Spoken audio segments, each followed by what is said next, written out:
Hello friends, welcome to Sujata's balcony garden. ಬನ್ನಿ ಇವತ್ತು onion peel liquid fertiliser ಹೇಗೆ ಮಾಡೋದು ಅಂತ ನೋಡೋಣ. ಇದು ಕಿಚನ್ ವೇಸ್ಟಿಂದ ತಯಾರಾಗುವಂತಹ ಒಂದು ಲಿಕ್ವಿಡ್ ಫರ್ಟಿಲೈಸರ್. ಇದು ನಾವು ಪೌಡರ್ ಫರ್ಟಿಲೈಸರು ಮಾಡ್ಕೊಳ್ಬಹುದು, ಲಿಕ್ವಿಡ್ ಫರ್ಟಿಲೈಸರು ಆನಿಯನ್ ಪೀಲ್ದು ಮಾಡ್ಕೊಳ್ಬಹುದು. ನಾನು ಎರಡೂ ಥರದ್ದು ಯೂಸ್ ಮಾಡ್ತೀನಿ. ಇವತ್ತು ಲಿಕ್ವಿಡ್ ಫರ್ಟಿಲೈಸರ್ ಮಾಡ್ತಾ ಇದ್ದೀನಿ. ಇದು ಒಂದು ತುಂಬ ಬೆನಿಫಿಷಿಯಲ್ ಲಿಕ್ವಿಡ್ ಫರ್ಟಿಲೈಸರ್, ಪ್ಲ್ಯಾಂಟ್ಸ್ ಗ್ರೋತ್ಗೆ ತುಂಬ ಒಳ್ಳೆಯ ಒಂದು ಲಿಕ್ವಿಡ್ ಫರ್ಟಿಲೈಸರು. ಇದನ್ನು ನಾವು ಆವಾಗಲೇ ನೆನೆಸ್ಬಿಟ್ಟು ಯೂಸ್ ಮಾಡಬಾರ್ದು.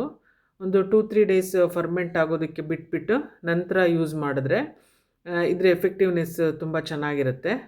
ನೋಡಿ, 2-3 ಡೇಸ್ ಆದಮೇಲೆ ಈ ರೀತಿ ನೆಂದಿರುತ್ತೆ. ಇದಕ್ಕೆ ನಾನು ಕೆಲವೊಂದು ಫ್ರೂಟ್ಸ್ದು ಸಿಪ್ಪೆನೂ ಹಾಕಿದ್ದೀನಿ. ಮತ್ತು ಗಾರ್ಲಿಕ್ದು ಸಿಪ್ಪೆನೂ ಹಾಕಿದ್ದೀನಿ, ಬೆಳ್ಳುಳ್ಳಿ ಸಿಪ್ಪೆ.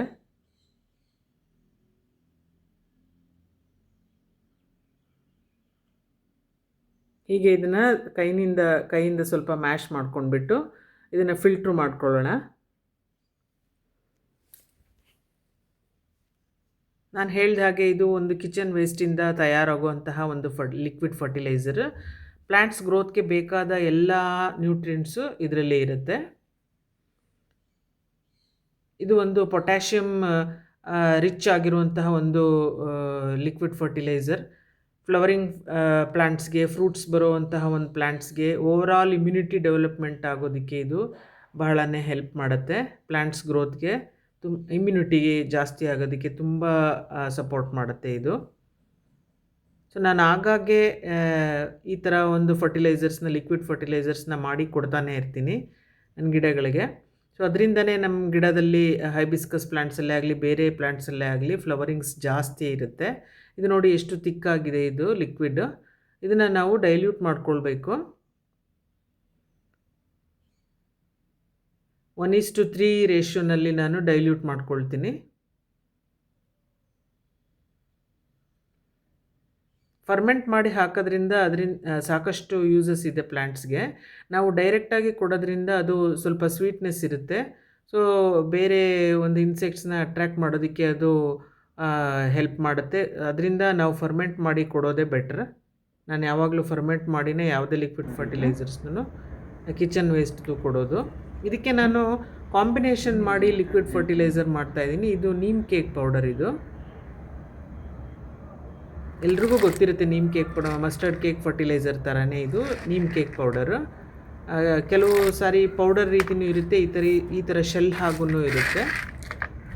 ಎರಡು ಥರನೂ ಸಿಗುತ್ತೆ ಮಾರ್ಕೆಟ್ನಲ್ಲಿ.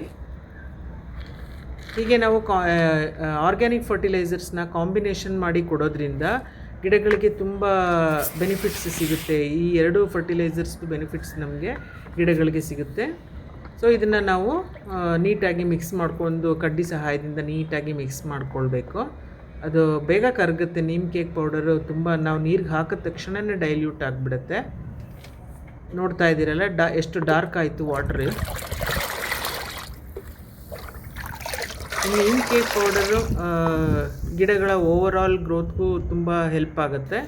ಮತ್ತು ಇದು ಪೆಸ್ಟಿಸೈಡ್ ಆಗಿಯೂ ಸಹ ಕೆಲಸ ಮಾಡುತ್ತೆ. ಫಂಗಸ್ನ ಕಂಟ್ರೋಲ್ ಮಾಡೋದಕ್ಕೆ ತುಂಬ ಹೆಲ್ಪ್ ಮಾಡುತ್ತೆ. ಆನಿಯನ್ ಪೀಲ್ ಫರ್ಟಿಲೈಸರಲ್ಲಿ ಕ್ಯಾಲ್ಶಿಯಂ ಮತ್ತು ಮೆಗ್ನೀಷಿಯಮ್ ಕಂಟೆಂಟ್ ಜಾಸ್ತಿ ಇರೋದ್ರಿಂದ ಓವರಾಲ್ ಪ್ಲ್ಯಾಂಟ್ ರೂಟ್ಸ್ ಡೆವಲಪ್ ಆಗೋದಕ್ಕೆ ಅದು ತುಂಬ ಹೆಲ್ಪ್ ಆಗುತ್ತೆ. ಮತ್ತು ಲೀಫ್ ಯೆಲ್ಲೋಯಿಶ್ ಆಗಿದರೆ ಅದೆಲ್ಲ ಗ್ರೀನಿಶ್ ಆಗಿ ಟರ್ನ್ ಆಗುತ್ತೆ. ಮತ್ತು ವೆಜಿಟೇಬಲ್ಸ್ ಪ್ಲ್ಯಾಂಟ್ಸ್ಗೆ ಇದು ತುಂಬ ಚೆನ್ನಾಗಿ ವರ್ಕ್ ಆಗುತ್ತೆ. ವೆಜಿಟೇಬಲ್ಸು ತುಂಬ ಹೆಲ್ದಿಯಾಗಿ ಗ್ರೋ ಆಗುತ್ತೆ. ಪ್ಲ್ಯಾಂಟ್ಸು ಅಷ್ಟೇ ತುಂಬ ಗ್ರೀನಿಶ್ ಆಗಿ ಹೆಲ್ದಿಯಾಗಿರುತ್ತೆ.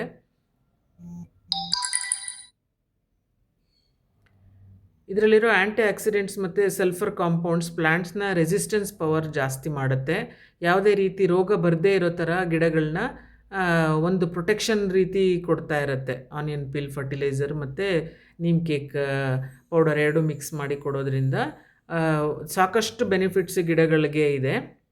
ಡ್ರೈ ಆನಿಯನ್ ಪೌಡ್ರನ್ನ ನಾವು ಕೊಡಬಹುದು. ಅದು ತುಂಬ ಒಳ್ಳೆಯದೇ. ಅದು ಸಾಯಿಲ್ ಟೆಕ್ಸ್ಚರ್ನ ತುಂಬ ಇಂಪ್ರೂವ್ ಮಾಡುತ್ತೆ. ನೈಸ್ ಪೌಡ್ರ್ ಆಗಲ್ಲ. ಆನಿಯನ್ ಪೀಲ್ ಫರ್ಟಿಲೈಸರ್ ಒಂಥರ ಕೋರ್ಸ್ ಪೌಡ್ರ್ ಆಗಿರೋದ್ರಿಂದ ಅದು ಸಾಯಿಲ್ ಟೆಕ್ಸ್ಚರ್ನ ತುಂಬ ಇಂಪ್ರೂವ್ ಮಾಡುತ್ತೆ.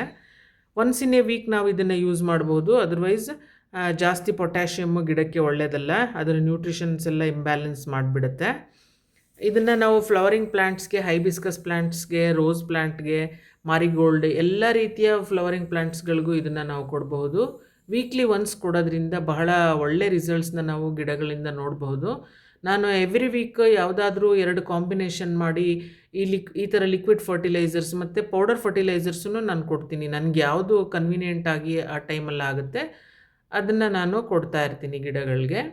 ಸೊ ಅದರ ರಿಸಲ್ಟ್ಸ್ನ ನೀವು ನನ್ನ ಗಿಡಗಳು ನೋಡಿದ್ರೇ ಕಾಣ್ಬೋದು. ಕೆಲವೊಂದು ಗಿಡಗಳು ಮಾತ್ರ ಯೆಲ್ಲೋಯಿಶ್ ಆಗಿದೆ. ಅದು ಏನು ಮಾಡೋಕ್ಕಾಗಲ್ಲ, ಎನ್ವಿರಾನ್ಮೆಂಟ್ ಇದ್ರ ಮೇಲೂ ಡಿಪೆಂಡ್ ಆಗುತ್ತೆ.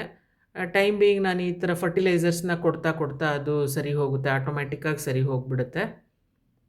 ನೀವು ನೋಡಬಹುದು ನನ್ನ ಎಲ್ಲ ಗಿಡಗಳಲ್ಲೂ ಮೊಗ್ಗುಗಳು ತುಂಬ ಹೆಲ್ದಿಯಾಗೂ ಇದೆ ಮತ್ತು ಸಾಕಷ್ಟು ಮೊಗ್ಗುಗಳು ಬರ್ತಾ ಇದೆ, ಕಂಟಿನ್ಯೂಸ್ ಆಗಿ ಬರ್ತಾನೆ ಇದೆ.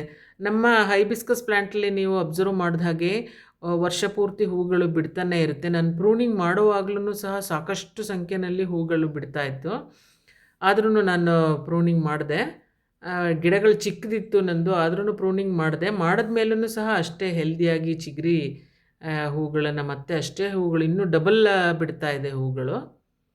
ಸೊ ಇದೆಲ್ಲದಕ್ಕೂ ನಾನು ಕೊಡುವಂಥ ಫರ್ಟಿಲೈಸರ್ಸೇ ಕಾರಣ. ಮತ್ತು ಆಗಾಗ್ಗೆ ಟೈಮ್ಲಿ ನಾವು ನೋಡಿಕೊಂಡು ಗಿಡನ ಅಬ್ಸರ್ವ್ ಮಾಡಿಕೊಂಡು ಲೈಟ್ ಪ್ರೂನಿಂಗ್ ಎಲ್ಲಿ ಹೂ ಬರ್ತಾ ಇಲ್ಲ ಆ ಥರದನ್ನು ನೋಡಿಕೊಂಡು ಲೈಟ್ ಪ್ರೂನಿಂಗ್ ಮಾಡ್ತಾ ಇರಬೇಕಾಗತ್ತೆ. ಮತ್ತು ಈ ಥರ ಡ್ರೈ ಫ್ಲವರ್ಸ್ನ ಗಿಡದ ಮೇಲೆ ಬಿಡಲೇ ಕೊಡ್ದು. ನೀವು ಕೇಳ್ತಾ ಇರ್ತೀರ ಕೆಲವರೆಲ್ಲ ಯಾಕೆ ಹೂಗಳನ್ನ ಕೀಳ್ತೀರಾ ಅಂತ ಹೇಳಿಬಿಟ್ಟು. ನಾನು ಸಂಜೆವರೆಗೂ ಗಿಡದ ಮೇಲೆ ಬಿಟ್ಟಿರ್ತೀನಿ. ನಾನು ವಿಡಿಯೋ ರೆಕಾರ್ಡಿಂಗ್ ಮಾಡೋದೇ ಆಫ್ಟರ್ 2 o'clock. ಸೊ ಅವಾಗ ಎಲ್ಲ ಫ್ಲವರ್ಸ್ನೂ ತೆಗೆದುಬಿಡ್ತೀನಿ. ಇಲ್ಲ ಅಂತ ಅಂದರೆ ನೆಕ್ಸ್ಟ್ ಡೇ ನಾನು ಡ್ರೈ ಆಗಿರೋ ಫ್ಲವರ್ಸ್ನೇ ತೆಗಿಬೇಕಾಗತ್ತೆ.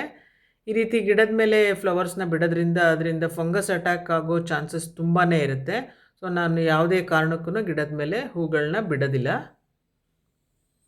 ಈಗ ನಾನು ಈ ವಿಡಿಯೋ ರೆಕಾರ್ಡ್ ಮಾಡ್ತಿರೋದನ್ನು ಈವ್ನಿಂಗ್ ಟೈಮಲ್ಲಿ ನೋಡ್ತಾ ಇರ್ಬೋದು. ಇವಾಗ್ಲೂ ಹೂಗಳು ಅಷ್ಟೇ ಫ್ರೆಶ್ ಆಗಿದೆ. ಪ್ರತಿಯೊಂದು ಬ್ರ್ಯಾಂಚಸ್ಸಲ್ಲೂ ಮೊಗ್ಗುಗಳನ್ನ ನೀವು ನೋಡ್ತಾ ಇರ್ಬೋದು. ಇದಕ್ಕೆ ನಾನು ಕೊಡುವಂತಹ ಲಿಕ್ವಿಡ್ ಫರ್ಟಿಲೈಸರ್ಸ್ ಮತ್ತು ಪೌಡರ್ಡ್ ಫರ್ಟಿಲೈಸರ್ಸೇ ಕಾರಣ. ಕೆಲವೊಂದು ಸಾರಿ ನಾನು ಕೆಮಿಕಲ್ ಫರ್ಟಿಲೈಸರ್ಸ್ನು ಕೊಡ್ತೀನಿ, ಅದನ್ನು ನಿಮ್ಮ ಜೊತೆ ಶೇರ್ ಮಾಡಿದ್ದೀನಿ ನಾನು.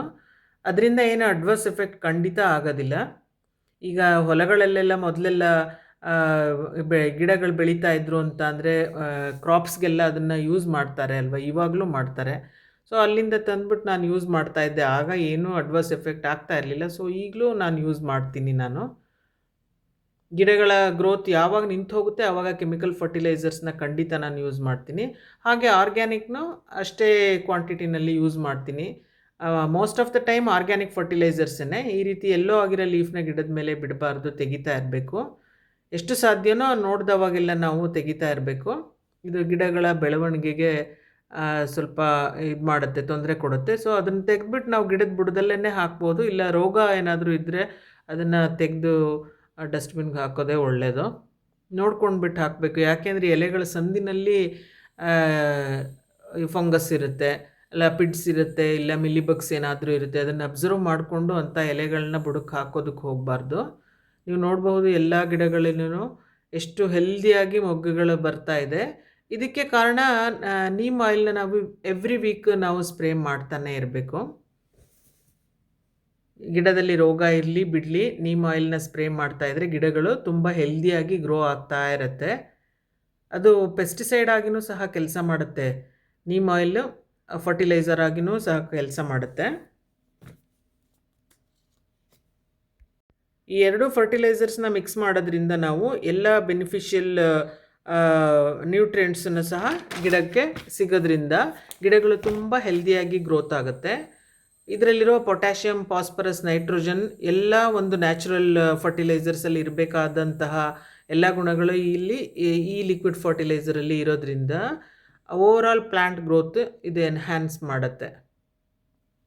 ಪೌಡರ್ ಆಗಿಯೂ ಸಹ ಮಿಕ್ಸ್ ಮಾಡ್ಕೋಬಹುದು, ಲಿಕ್ವಿಡ್ ಆಗಿಯೂ ಸಹ ಕೊಡಬಹುದು. ಸೊ ನೀವು ನೋಡ್ತಾ ಇದ್ದೀರಾ ನನ್ನ ಗಿಡಗಳಲ್ಲಿ ಸಾಕಷ್ಟು ಮೊಗ್ಗುಗಳು ಕಾಣಿಸ್ತಾ ಇದೆ. ಇದಕ್ಕಿಂತ ಬೇರೆ ರಿಸಲ್ಟ್ ಬೇಕಿಲ್ಲ ಅಂತ ನಾನು ಅಂದ್ಕೊಳ್ತೀನಿ.